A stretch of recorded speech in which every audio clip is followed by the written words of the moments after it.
नमस्कार। जय हिंद दोस्तों। हम लोग हिंदी का अध्ययन कर रहे थे और उसके अंतर्गत हम लोग पत्र लेखन कर रहे थे, जिसमें पिछले वीडियो में सरकारी पत्र, शासकीय पत्र या शासनादेश का हम लोग अध्ययन किए थे। आज हम लोग देखेंगे अर्ध सरकारी पत्र। अर्ध सरकारी पत्र आपको बता दूं, यह यूपीपीसीएस मुख्य परीक्षा हो या उत्तराखंड मुख्य परीक्षा हो, दोनों परीक्षाओं के लिए बहुत महत्वपूर्ण है।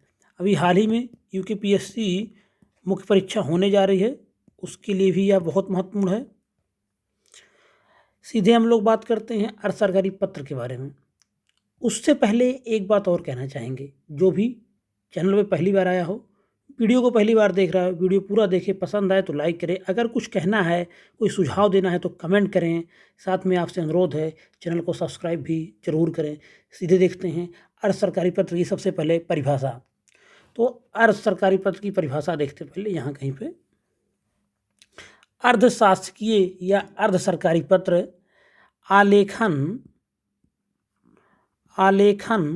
का वह प्रारूप है, आलेखन का वह प्रारूप है जिसके माध्यम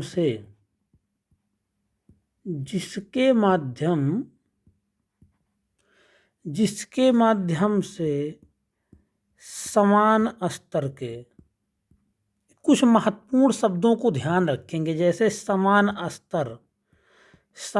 स्तर के अधिकारी प्रायः अपने विवेक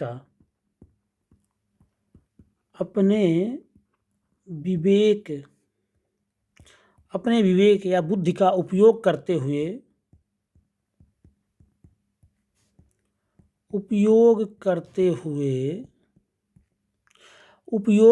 हुए किसी शासकीय, घर के मैटर पे नहीं, किसी शासकीय विषय वस्तु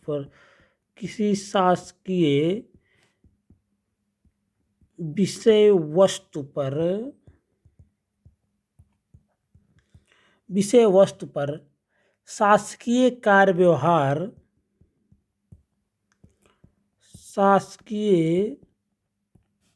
कार्य व्यवहार से जुड़े हुए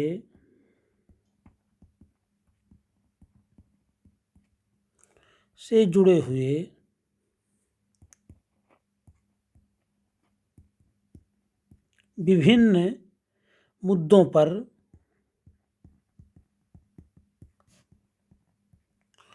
पर विचार विमर्श करते हैं।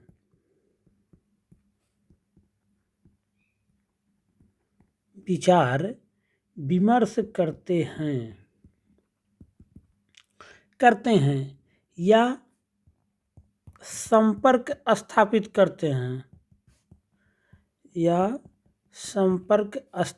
करते हैं। इस पत्र के माध्यम से आपको बता दूं, इस पत्र के माध्यम से मतलब अर्ध सरकारी या अर्ध शासकीय पत्र के माध्यम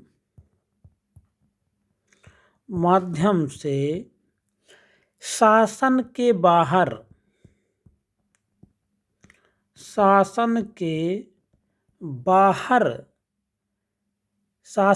बाहर किसी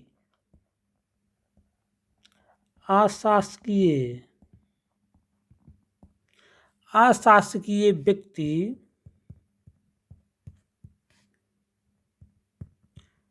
से भी संपर्क स्थापित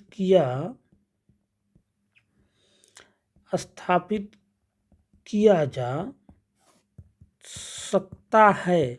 यही इसकी सबसे ऑथेंटिक और सबसे शुद्ध परिभाषा है, जो इसके अर्थ को दिखाती है, उल्लेखित करती है। और देखिए, बहुत सारी बुकों में आपको पहली बात एक और बताऊंगा, आलेखन का प्रारूप अगर आप चाहेंगे, आलेखन की अगर आप परिभाषा चाहेंगे, तो बहुत सारी बुकों में बहुत प्रकार से दिया है, जो कि सही नहीं है। अगर आपको सीधे चाहिए इसका प्रारूप, तो आप किसी भी उस शासन की वेबसाइट पे सर्च करके वहाँ देख सकते हैं अशासकीय पत्र, शासकीय पत्र।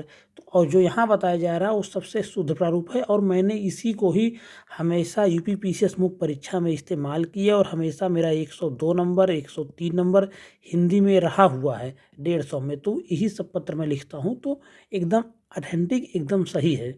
एक बार फिर से हम लोग देखते हैं अशासकीय पत्र की परिभाषा। अशासकीय पत्र अर्ध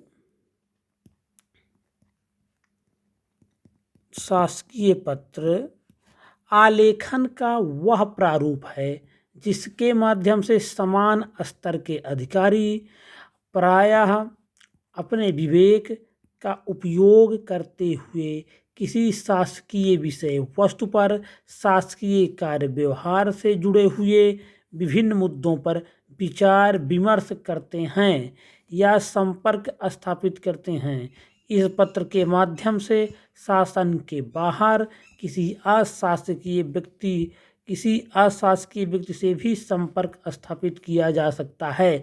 अगर कोई काम किसी एनजीओ से है या किसी प्रमुख व्यक्ति से है तो उससे भी इस पत्र के माध्यम से अधिकारी संपर्क स्थापित कर सकता है। तो जहाँ तक आपने शासकीय पत्र को देखा, शासकीय पत्र पहली बात आपको बता दूं, अशासकीय पत्र आपने जहाँ तक देखा, यह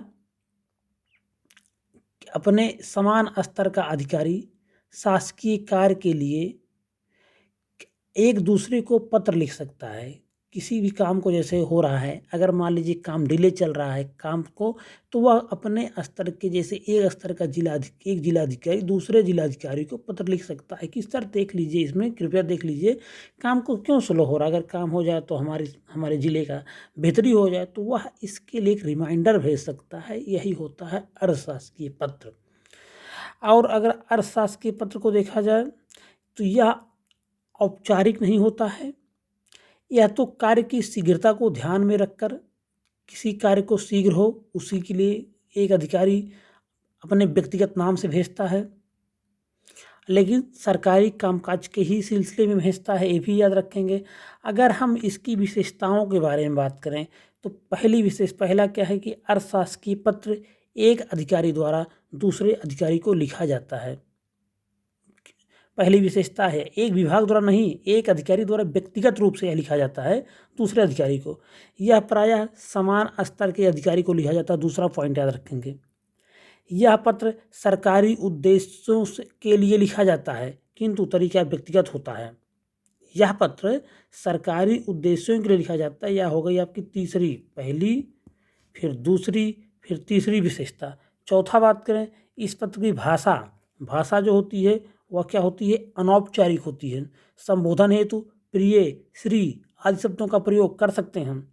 इस पत्र में विषय का उल्लेख नहीं किया जाता है। इस पत्र में विषय का उल्लेख चाहे तो करें चाहे तो ना करें, कोई महत्वपूर्ण नहीं, क्योंकि जिस विषय को बात करना होता वह विषय को वहाँ काम पहले से ही चल रहा होता, तो चाहे तो विषय का उल्लेख ना करें, लेकिन कर भी देंगे तो कोई दिक्कत नहीं है। तो इस पत्र को, इस 5वां पॉइंट जो था कि इस पत्र में विषय का उल्लेख किया जाए या ना किया जाए, कोई ज़रूरत नहीं है। तो इस 5वें पॉइंट को नहीं मेंशन करें, क्योंकि आप विषय को उल्लेख कर भी सकते हैं। ऐसा नहीं है कि विषय का उल्लेख नहीं कर सकते हैं, विषय का उल्लेख कर सकते हैं पत्र में। तो 5वां पॉइंट नहीं लिखेंगे। यह पत्र एक वचन उत्तम पुरुष में व्यक्तिगत तथा मित्रतापूर्ण भाषा में लिखा जाए। 5वां पॉइंट इसको रखेंगे। यह पत्र एक वचन उत्तम पुरुष में व्यक्तिगत तथा मित्रतापूर्ण भाव में लिखा जाता है। इस पत्र में प्रतिलिपि नहीं भेजी जाती है। इस पत्र में कोई प्रतिलिपि नहीं भेजी जाती। तो ये 6 विशेषताएं आपके पास हो गई। एक बार फिर से रिपीट करा रहा हूँ। एक अधिकार, पहला क्या था कि अशासकीय पत्र अधिकारी द्वारा दूसरे अधिकारी को लिखा जाता है, समान स्तर के अधिकारियों के मध्य लिखा जाता है।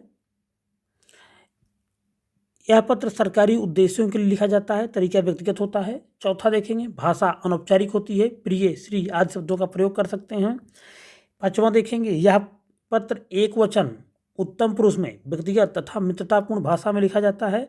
और इसमें छठा अगर देखेंगे तो प्रतिलिपि का इस्तेमाल नहीं करते हैं, प्रतिलिपि नहीं भेजी जाती। तो ये 6 विशेषताएं हैं, प्रतिलिपि नहीं भेजी जाती। महत्व के बारे में बात करें तो शासन के अधिकारी, अगर इसका हम महत्व देखें तो पहला महत्व है शासन के अधिकारी इस समय अपने विवेक का प्रयोग कर सकते हैं।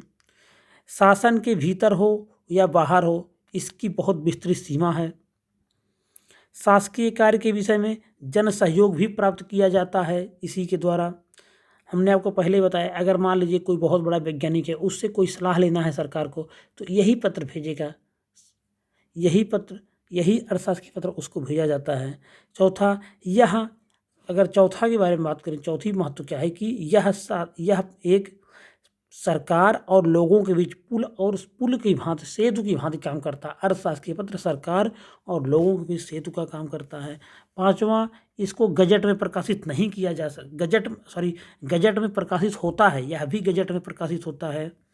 पत्र व्यक्तिगत होता है, जिसके नाम भेजा जाएगा वही प्राप्त करेगा, और यह आत्मीय भाव से लिखा जाता है। एक और इसकी विशेषता देख लेते हैं, तो यह आत्मीय भाव से लिखा जाता है। तो यह सब कुछ इसकी विशेषताएं थे, इसका कुछ महत्व था। उसके बाद हम लोग इसके प्रारूप को देखेंगे। तो सबसे पहले प्रारूप में अर्थशास्त्री पत्र सबसे ऊपर, फिर पेज के दाएं साइड में अर्थशास्त्री पत्र संख्या, विभाग, अनुभाग, शासकीय पता, दिनांक या स्थान। एक लाइन जरूर क्लियर आपको बता दे रहा हूँ, इस चीज़ को ध्यान रखेंगे। जो यहाँ पे डॉट डॉट दिख रहा है, इनमें सब जगह सबका जो गैप होगा वो समान होगा। अगर ये यहाँ तक है तो ये भी यहीं तक रहेगा, ये भी यहीं तक। इस चीज़ का ध्यान रखेंगे। शासकीय पत्र में ऐसा नहीं होता, लेकिन अर्थशास्त्रीय पत्र में इसका जो अंतिम बिंदु है वह सब एक समान रहेगा, इसको दिखाएंगे।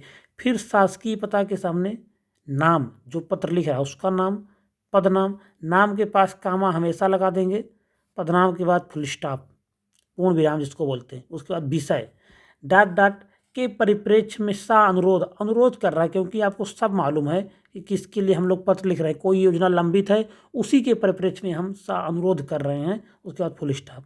उसके बाद हमने बताया इसमें कि प्रिय श्री महोदय, प्रिय भी इस्तेमाल कर सकते हैं, श्री भी कर सकते हैं, महोदय, डॉट यहाँ कामा लगाएंगे। उपयुक्त विषय के संदर्भ में आपसे अनुरोध करना, विषय तो मालूम है और सिर्फ आप अनुरोध कर रहे हैं कि सर इसको काम को देखिए, थोड़ा जल्दी निपट जाए। तो उपयुक्त विषय के संदर्भ में आपसे अनुरोध करना है कि, उसके बाद डॉट डॉट, फिर दूसरा पॉइंट जहाँ उपयुक्त है उसके नीचे से ही लिखेंगे सहयोग प्रदान करने का कष्ट करें। बीचों बीच आप लिखेंगे सम्मान। उसके बाद संलग्नक, उपरोक्त अनुसार मान लीजिए आपने 2 लगाए तो 1 2 हो गया। संलग्नक के सामने ही जस्ट भावनिष्ठ हस्ताक्षर अपना करेंगे, नाम लिखेंगे। उसके बाद जिसको भेजा जा रहा है उसको संलग्नक के नीचे नाम रहेगा श्री, जैसे कि आपने जिलाधिकारी श्री काखा लिख देंगे, मान लीजिए है, अगर एग्जाम्पल आ रहा तो। पदनाम क्या है, जिलाधिकारी हैं। शासकीय पता कहाँ है, उत्तर प्रदेश मेरठ या देहरादून या हल्द्वानी, जो भी नाम डाल देंगे। तो यह पूरा क्या हो जाएगा, अशासकीय पत्र का प्रारूप हो जाएगा। इस प्रारूप को आप लोग एक बार फिर से देख लीजिए। एक ही चीज़ यहाँ पे जो है उसका ध्यान देना बहुत ज़रूरी है, वो ये है कि जब अर्थशास्त्रीय पत्र संख्या, विभाग, अनुभाग, शासकीय पता, दिनांक और स्थान लिखेंगे तो जो इनका अंतिम डाटा है वो एक समान रहेगा, एक समान रहेगा। इस चीज़ को ध्यान रखेंगे। अगर ये यहाँ पे समाप्त हो रहा तो ये भी इसके नीचे समाप्त होगा, ये भी इसके नीचे समाप्त होगा, ये भी। और शासकीय पता के सामने नाम रहेगा, कॉमा जरूर लगाएंगे नाम के आगे। फिर पदनाम के पास पूर्ण विराम लगाएंगे। विषय, अनुरोध प्रिय श्री महोदय के बाद कॉमा लगेगा। कॉमा का विशेष ध्यान रखेंगे तभी काम बनेगा, कॉमा का विशेष ध्यान रखेंगे। इस चीज़ को हमेशा याद रखना है, कॉमा का विशेष ध्यान रखना है। अर्थशास्त्र की पत्र यहीं पे समाप्त हो रहा है। एकदम शुद्ध, सबसे शुद्ध ये समझ लीजिए आपका है, बार बार मैंने इसी को लिखा हुआ है परीक्षाओं में, सबसे शुद्ध प्रारूप है। इसको आप लोग देख लीजिए। आप परिभाषा यहाँ से लिख सकते हैं, पहले परिभाषा लिखेंगे, फिर जो मैंने विशेषताएं बताई हूँ 5-6 सुन के आप 4-5 लिख लीजिए, 4-5 महत्व इसके लिख लीजिए, बस। बाकी फिर प्रारूप लिख दीजिएगा। वीडियो यहीं पे समाप्त हो रहा है। पसंद आया हो तो लाइक करें, कमेंट करें, सब्सक्राइब जरूर करें, बने रहें, देखें। धन्यवाद।